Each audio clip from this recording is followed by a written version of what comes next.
sa ilalim ng ilaw ng siyudad. May batang nanginginig sa lamig, habang sa loob ng malalaking gusali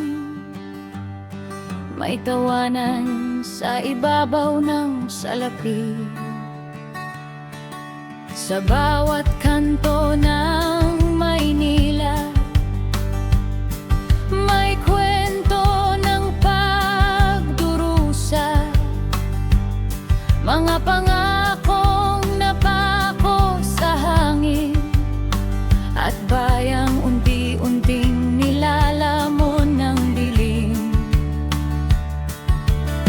May magnanakaw na nakabarong, may kriminal na nakangiti, habang ang dukhang nagutom lang, siya pa ang unang ikinukulong lagi. Sa korte may timbangan daw, pero bakit parang may presyo? Kapag mahirap ang lumaban, mabilis ang hatol at rehas na bakal. Pero kung makapangyarihan, biglang mabagal ang usapan,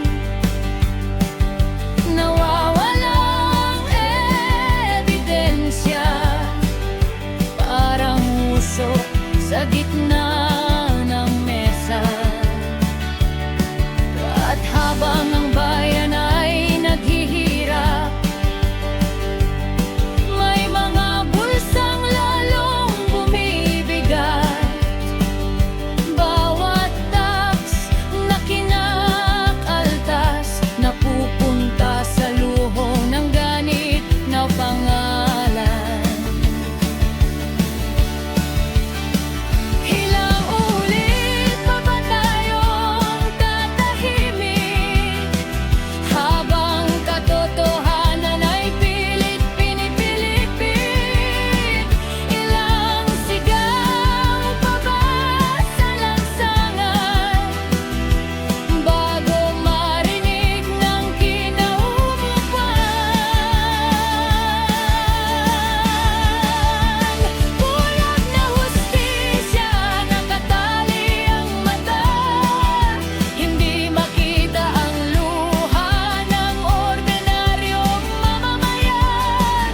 Bulag na hustisya, bingi sa katotohanan, kapag pera ang nagsalita, tahimik ang batas ng bayan. Hoy, gising Pilipinas, hindi ito laban ng ilan. Kapag sama-samang sumigaw, mauugarin ang kapangyarihan.